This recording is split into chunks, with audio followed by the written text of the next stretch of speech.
Kejadian pasal 22 ayat 1 sampai dengan 19. Kepercayaan Abraham diuji. Setelah semuanya itu, Allah mencoba Abraham. Ia berfirman kepadanya, "Abraham," lalu sahutnya, "Ya Tuhan," firman-Nya, "ambillah anakmu yang tunggal itu, yang engkau kasihi, yakni Ishak. Pergilah ke tanah Moria dan persembahkanlah dia di sana sebagai korban bakaran pada salah satu gunung yang akan kukatakan kepadamu." Keesokan harinya, pagi-pagi, bangunlah Abraham. Ia memasang pelana keledainya dan memanggil 2 orang bujangnya beserta Ishak anaknya. Ia membelah juga kayu untuk korban bakaran itu.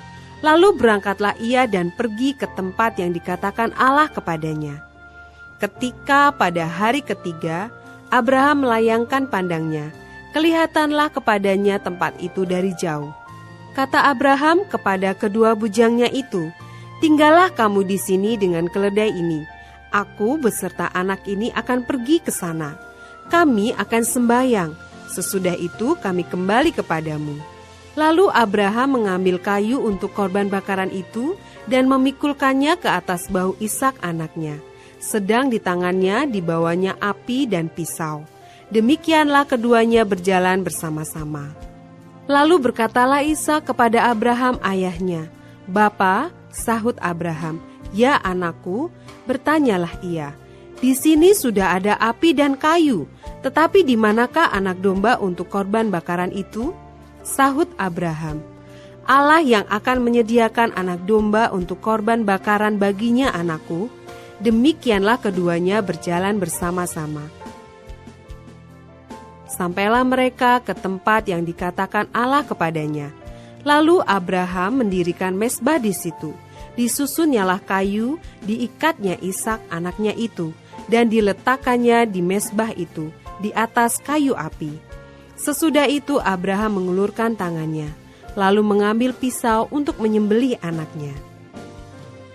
Tetapi berserulah malaikat Tuhan dari langit kepadanya, "Abraham, Abraham," sahutnya, "Ya Tuhan." Lalu ia berfirman, "Jangan bunuh anak itu dan jangan kau apa-apakan dia, sebab telah ku ketahui sekarang bahwa engkau takut akan Allah, dan engkau tidak segan-segan untuk menyerahkan anakmu yang tunggal kepadaku." Lalu Abraham menoleh dan melihat seekor domba jantan di belakangnya, yang tanduknya tersangkut dalam belukar. Abraham mengambil domba itu, lalu mengorbankannya sebagai korban bakaran pengganti anaknya. Dan Abraham menamai tempat itu, "Tuhan menyediakan."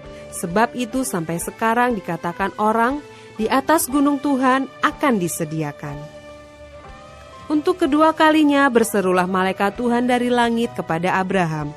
Katanya, "Aku bersumpah demi diriku sendiri, demikianlah firman Tuhan, karena engkau telah berbuat demikian dan engkau tidak segan-segan untuk menyerahkan anakmu yang tunggal kepadaku, maka aku akan memberkati engkau berlimpah-limpah dan membuat keturunanmu sangat banyak, seperti bintang di langit dan seperti pasir di tepi laut, dan keturunanmu itu akan menduduki kota-kota musuhnya. Oleh keturunanmu lah semua bangsa di bumi akan mendapat berkat, karena engkau mendengarkan firman-Ku." Kemudian kembalilah Abraham kepada kedua bujangnya, dan mereka bersama-sama berangkat ke Bersyeba, dan Abraham tinggal di Bersyeba. Ayat 20 sampai dengan 24. Keturunan Nahor. Sesudah itu Abraham mendapat kabar, juga Milka telah melahirkan anak-anak lelaki bagi Nahor saudaramu, Us anak sulung, dan Bus adiknya, dan Kemuel ayah Aram, juga Keset, Haso, Pildas, Yitlaf, dan Betuel. Dan Betuel memperanakkan Ribka. Kedelapan orang inilah dilahirkan Milka bagi Nahor, saudara Abraham itu. Dan gundik Nahor yang namanya Reuma melahirkan anak juga, yakni Tebah, Gaham, Tahas, dan Maaka.